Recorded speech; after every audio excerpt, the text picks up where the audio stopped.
Well, howdy, howdy, howdy. Finally, senior citizen here. Greetings, boys, girls, and all of our non-binary friends, and welcome to this, a brand new day. And remember, no matter who you are valid. And if you are a bigot, that is a terrible character flaw. There are lots of character flaws to have, especially terrible ones. So, being a bigot is only one of them. It's not the end-all and be-all of being, having bad character flaws. So that's not what I'm trying to say. But, yay! And it has been a day. I'm on my second day of omeprazole, and I have gastric burn going on. So I gotta, hopefully day 3 and day 4 it'll start to work, because if it doesn't, then I do have to go talk to my doctor, because then it's not heartburn. So, but this is only my second day, and I only started with my second tablet like 3-4 hours ago. So thumbs up on that. And I cannot see the time, and I wanted to be able to. It is 1 o'clock in the afternoon. I have had difficulties getting moving. I have taken a shower, I have eaten food, I have done all the things that I need to. I have my plushies and stuffed animals and stuff on my bed. I've got everything as tidied up as it can be at the moment. I've got, my shower all fixed back up after having taken one. I'm done, or I wouldn't be recording. I haven't been outside yet, though.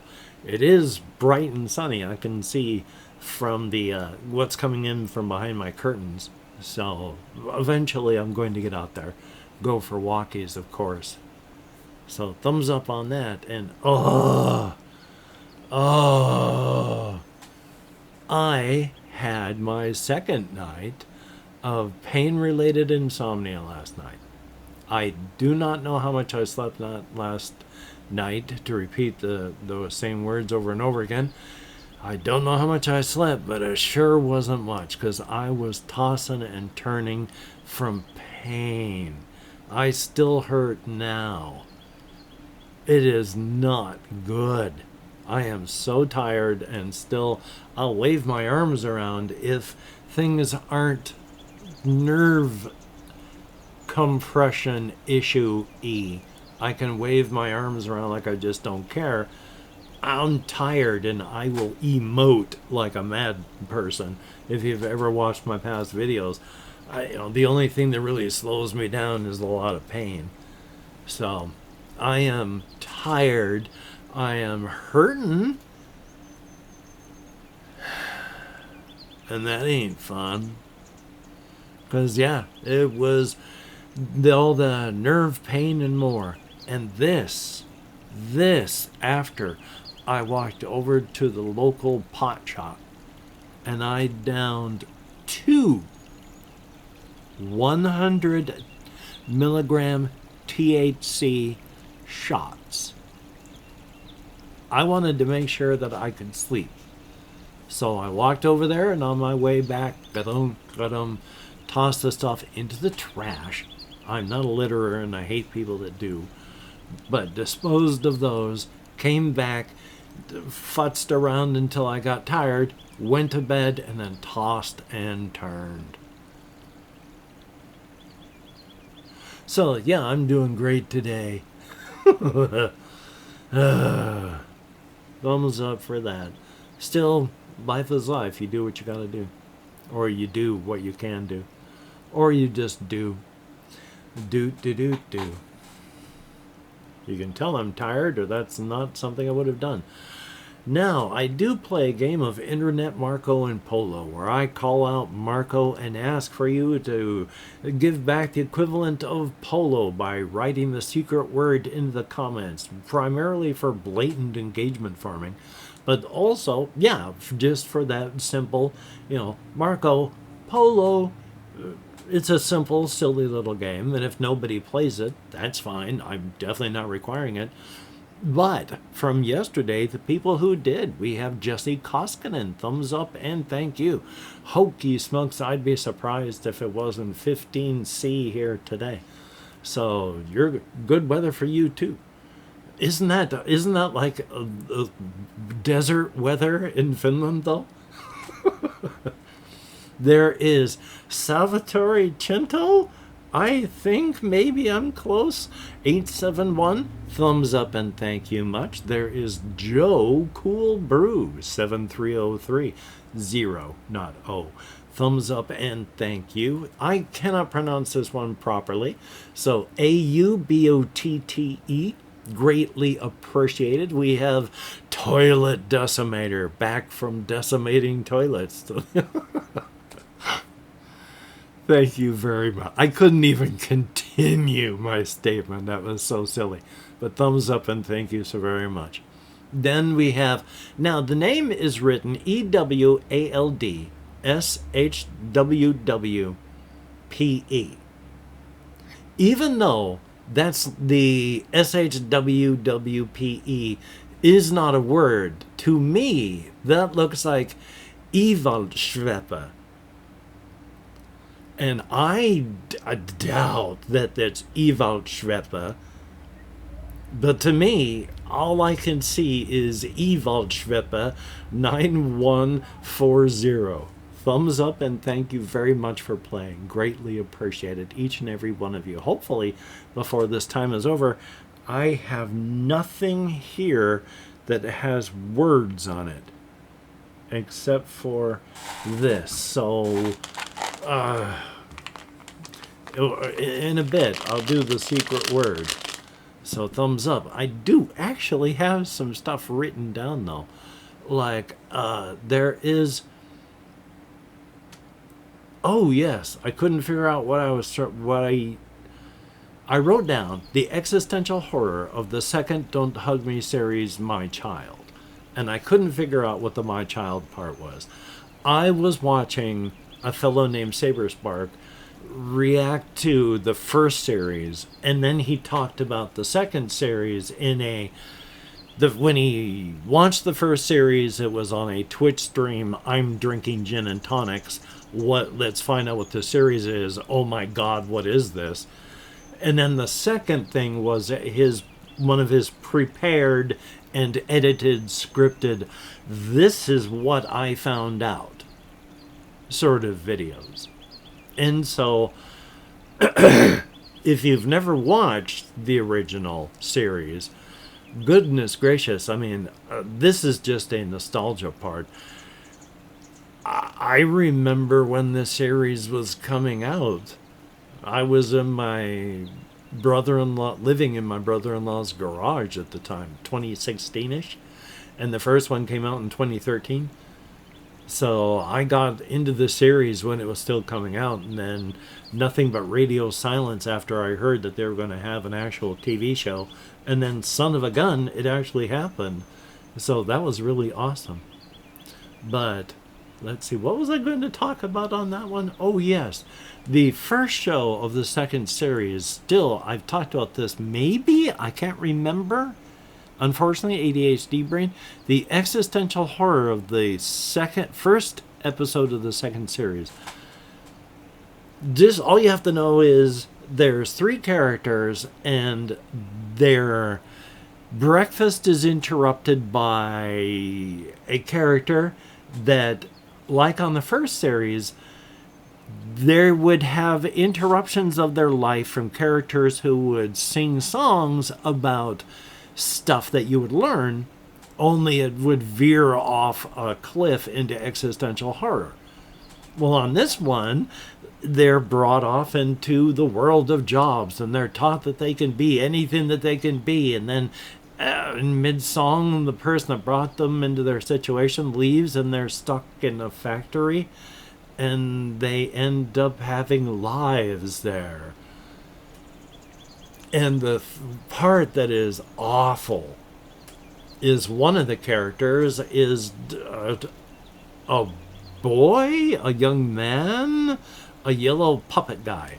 And even though for us in the show just minutes have passed, at the point in the series, well, in the show, 40 years have passed, and the yellow guy, who's the younger one, is retiring.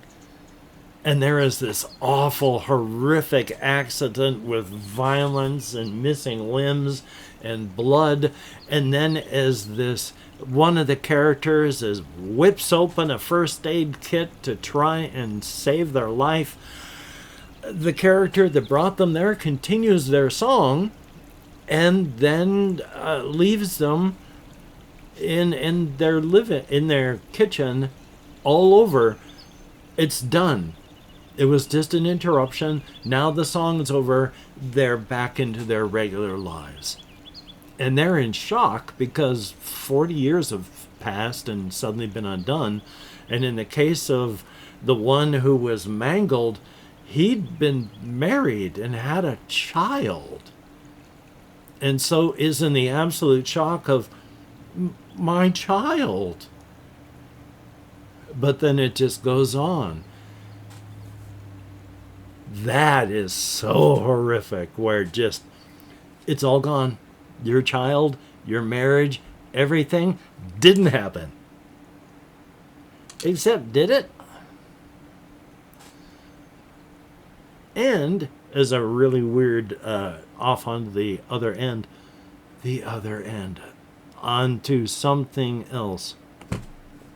There is a developer who's turned into a publisher, DOSman and DOSman Games now, where they are retro boomer type games, except they're even more retro boomer than you would think, because they work specifically on squares, not even just one height things like in Rise of the Triad, where everything that was in a square was of the same height no matter what.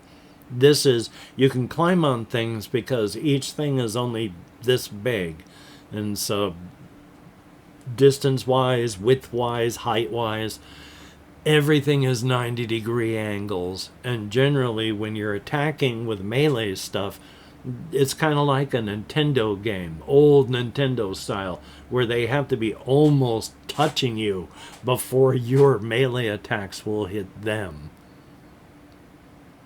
And they publish a lot of games that are all kind of the same format, in that they're retro and of the thing I just mentioned, same engine. And apparently it's a free engine that you can download, and you can make your games in, and you can sell them if you want.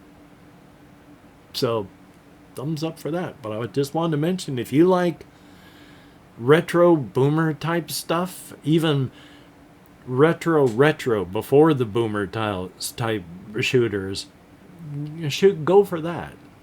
And here's the thing that I was thinking about just the other night about me. I was playing one of these things where it's just intensely cartoony type, definitely retro style graphics, where I was having a grand old time. I didn't care that the graphics were not realistic. I didn't want them to be realistic. I didn't want them to be photorealistic. Again, I've said this before, it's like, if I want photorealistic, I'll go outside and look at the world. I don't want photorealistic in a game. I'm surrounded by photorealistic. Making photorealism in a game is just making the game like everything I see all the time anyway. Why? That's boring. You have the opportunity to go above and beyond that. So yeah, when I find a cool game that has a neat retro style, that's so much better than anything that says, oh, our photorealistic is like, okay, I'm swiping off onto the next thing. I don't care. Again, if I want photorealistic, I'll look at this. That's photorealistic. Why do I want to look at your game look almost photorealistic, or look photorealistic so that it should be part of our world, but it doesn't act like it? Why? Give me something distinctive in your style. he said, getting offended. But past that, that's the only thing I really have up there on my list. And because I am tired and sore, I cannot even properly think. I had to go by the stuff that I have written down. So if you have watched this far, I've used this word so many times, but if you could type melatonin into the comments to let both me and the YouTube algorithm know the people actually watch these videos for, yes, both blatant engagement farming and Marco listening to see who will type back polo. Metaphorical polo. Actual melatonin, metaphorically calling back polo. He said, being pedantic in his own neurodivergent fashion. So thumbs up on that. I am going to edit, render, upload. I am going to take care of myself as best I can. I am hoping that tonight I'm actually able to sleep because of the changed method of meloxicam. If not, tomorrow afternoon I am going to not take a meloxicam and start taking 2 of them again at night when I go to bed, and then just let it fade as the rest of the day goes by until I take 2 more the next night at the same time, because I can't go on this way. Oh my God. Hopefully, you can get done the things that you would like to get done. That would be very cool. But if not, please do not beat yourself up. That does not help you get it done better next time. And trust me, you deserve better. So, until we meet again, you take care. Have a great day today. I will see you on the flip side. And that is indeed a very, very good thing. Yes, not only do I have my words that I've tried to bring into a certain routine because of my need and desire for habit and routine, but I have my hand movements for times like this. You say I was brushing against his own chin. Hand movements all set up in a particular setup and routine as well. I need to charge my razor because I am so scruffy. I am badly embarrassed. My neck is awful. My cheeks are awful. I clipped my mustache and did a horrible, horrible job of it. Joy on that. Anyway, though, yeah. So it's Thursday. I actually didn't have therapy today, which, that's okay. But I am still so tired. Talk to you later.